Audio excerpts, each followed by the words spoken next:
Gali pa daw. Oh, sorry. Kalima balik. Gali pa daw. Ikalima bali o ikaw? Kalima. Ikalima bali. Daya.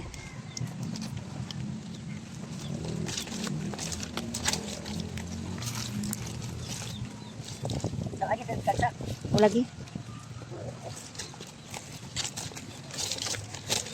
Tudlot ang mudra sa paghimo og pugaran sa manok. Kay pangkaon sa mga iro ang itlog sa manok.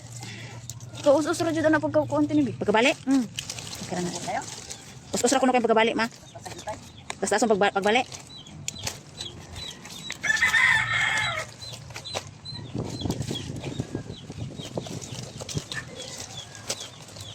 Pagpugad ng manok. Kasi kinakain ng aso o pusa ang itlog ng manok. Sayang.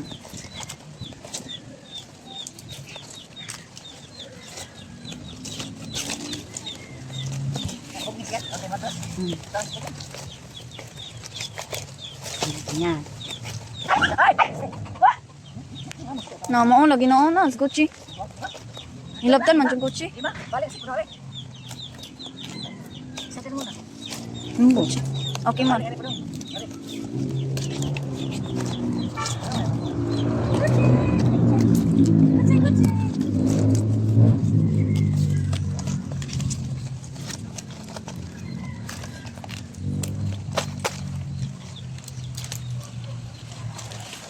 Sayon man na yung monde ay.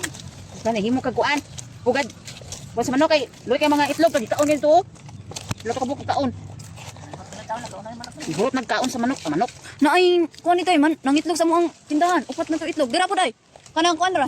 Kanang druwer dira ay. Ara to langit. Kaon man. Oh, gikaon. Oh, Kabu. okay na. Kanya na siya. Tapos, papiin ko. Gumawa ko ng pugad ng manok ko. Perfect na siya. Hindi man siya perfect. Bilog na siya, di kagaya ng unang gawa ko. Hindi siya bilog. Kawawa kasi yung mga itlog ng manok. Kinain ng aso. Siya.